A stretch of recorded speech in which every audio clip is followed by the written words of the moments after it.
नमस्ते दोस्तों, हमारे special session HCS PT exclusive में आज हम बात करेंगे आधुनिक भारत की। आधुनिक भारत में आज हम बात करेंगे गांधी जी के राजनीतिक गुरु गोपाल कृष्ण गोखले के बारे में। हम आपको बताएंगे उनके भारतीय स्वतंत्रता आंदोलन में योगदान, साथ ही बताएंगे शिक्षा एवं समाज सुधार में उनका योगदान, और बताएंगे एग्जाम में कैसे क्वेश्चन आ चुके हैं और एग्जामिनर आपसे कैसे क्वेश्चन पूछ सकता है गोपाल कृष्ण गोखले से रिलेटेड। चलो स्टार्ट करते हैं आज का सेशन। हम आपको बता दें, गोखले यानी गोपाल कृष्ण गोखले अपने राजनीतिक दर्शन के सच्चे उदारवादी थे। वह समभाव और मर्द न्याय प्रियता में विश्वास करते थे। उन्हें पूर्ण विश्वास था कि देश का पूर्णोद्धार राजनीतिक उत्तेजना के बाउंड्रो में नहीं हो सकता। वह साध्य और साधन दोनों की पवित्रता में विश्वास करते थे। गोखले के इन्हीं विचारों से प्रभावित होकर गांधी जी ने उन्हें अपना राजनीतिक गुरु बना लिया। एग्जाम में आपसे पूछेगा गांधी जी के राजनीतिक गुरु, आपका आंसर होगा गोपाल कृष्ण गोखले। बताते हैं अब आपको विस्तार से। गोपाल कृष्ण गोखले भारतीय स्वतंत्रता आंदोलन के दौरान एक भारतीय उदारवादी राजनीतिक नेता एवं समाज सुधारक थे। गोपाल कृष्ण गोखले का जन्म 9 मई 1866 को महाराष्ट्र तब बम्बई प्रेसिडेंसी का हिस्सा था के रत्नागिरी जिले में हुआ था। इसके अलावा गोखले ने यानी गोपाल कृष्ण गोखले ने वर्ष 1884 में मुंबई के एलिफेस्टन कॉलेज से स्नातक किया। अंग्रेजी शिक्षा ने उन्हें पश्चिमी राजनीतिक विचारों से अवगत कराया। परिणामत वे जॉन स्टुअर्ट मिल और एडमंड बर्ग जैसे सिद्धांतकारों के महान प्रशंसक बन गए। इसके अलावा अब हम बताते हैं उनका भारतीय स्वतंत्रता आंदोलन में क्या भूमिका थी गोपाल कृष्ण गोखले की।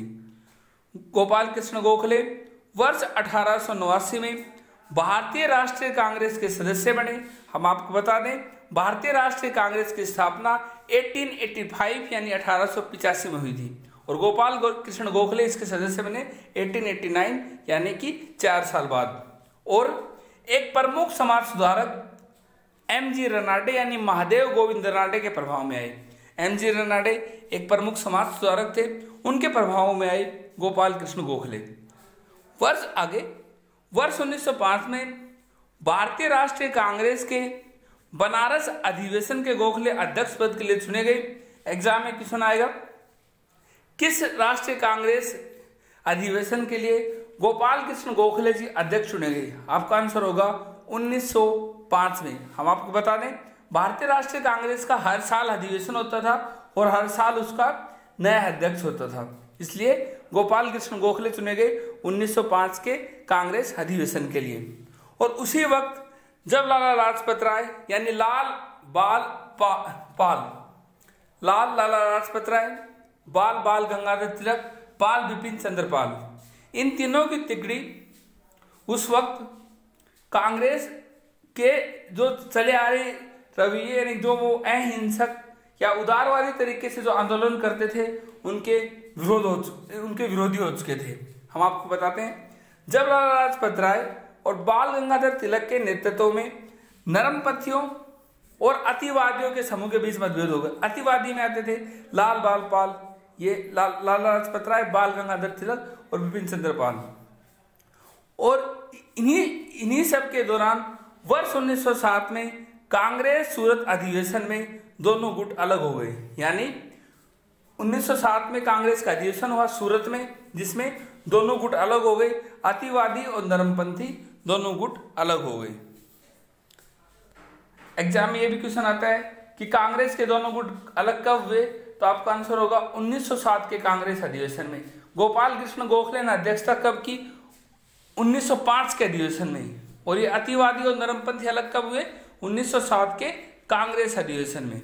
आगे वर्ष 1899-1902 के दौरान बॉम्बे विधान परिषद के सदस्य थे गोपाल कृष्ण गोखले, और वहीं वर्ष 1902-1915 तक इंपीरियल लेजिस्लेटिव काउंसिल में भी कार्य किया। इसके आगे गोखले यानी गोपाल कृष्ण गोखले ने वर्ष 1909 के मार्ले मिंटो सुधार को तैयार करने में महत्वपूर्ण भूमिका निभाई। हम आपको बताते हैं मार्लो मिंटो सुधार, मुसलमानों के लिए अलग निर्वाचन व्यवस्था, मार्लो मिंटो सुधार अधिनियम 1909 के द्वारा किया गया था, जिसमें सुधार के लिए गोपाल कृष्ण गोखले ने अहम भूमिका निभाई। इसके अलावा वह एक उदार राष्ट्रवादी के रूप में वह महात्मा गांधी के राजनीतिक गुरु थे। एग्जाम में क्वेश्चन आएगा कि गांधी जी के राजनीतिक गुरु का नाम बताइए, आप बताओगे गोपाल कृष्ण गोखले। महात्मा गांधी जी ने गोपाल कृष्ण गोखले पर गुजराती भाषा में एक पुस्तक धर्मात्मा गोखले लिखी। गांधी जी ने पुस्तक का नाम जो गोपाल कृष्ण गोखले पर लिखी थी उसका नाम था धर्मात्मा गोखले। हम बताते हैं अब आपको शिक्षा व समाज सुधार में गोपाल कृष्ण गोखले का योगदान। उन्होंने भारतीय शिक्षा के विस्तार के लिए वर्ष 1905 में सर्वेंट ऑफ इंडिया सोसाइटी की स्थापना की। एग्जाम में क्वेश्चन आएगा सर्वेंट ऑफ इंडिया सोसाइटी की स्थापना किसने की, और ये important question exam point view से अक्सर एग्जाम में आता है। सर्वेंट ऑफ इंडिया सोसाइटी की स्थापना की थी गोपाल कृष्ण गोखले ने। कब की? 1905 में। वह महादेव गोविंद रानडे द्वारा शुरू की गई सार्वजनिक सभा पत्रिका से भी जुड़े। इसके अलावा वर्ष 1908 में गोखले ने रानडे इंस्टीट्यूट ऑफ इकोनॉमिक्स की स्थापना की। यह भी एग्जाम पॉइंट से इंपॉर्टेंट है कि 1908 में गोपाल कृष्ण गोखले ने किसकी स्थापना की थी? रानडे इंस्टीट्यूट ऑफ इकोनॉमिक्स की स्थापना की थी। उन्होंने अंग्रेजी साप्ताहिक समाज पत्र द हितवाद शुरू किया। उन्होंने समाचार पत्र कौन सा स्टार्ट किया? द हितवाद। इसके अलावा गोखले की विचारधारा सामाजिक सशक्तिकरण, शिक्षा के विस्तार, भारतीय स्वतंत्रता संघर्ष के लिए प्रतिक्रियावादी या क्रांतिकारी तरीकों के इस्तेमाल को खारिज करने पर आधारित थी। हमने आपको बताया गांधी जी के राजनीतिक गुरु गोपाल कृष्ण गोखले के बारे में। हमने बताया आपको उन्होंने एक अंग्रेजी साप्ताहिक समाचार पत्र स्टार्ट किया द हितवाद। उन्होंने ही 1908 में रानडे इंस्टीट्यूट ऑफ इकोनॉमिक्स की स्थापना की।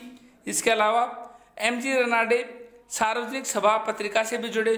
और एग्जाम पॉइंट से most important servant of India society की स्थापना 1905 में गोपाल कृष्ण गोखले जी ने की थी और 1905 में वो कांग्रेस के अध्यक्ष बने और 1907 में कांग्रेस दो भागों में बट गई, अतिवादी और उदारवादी। और ये थे गोपाल कृष्ण गोखले।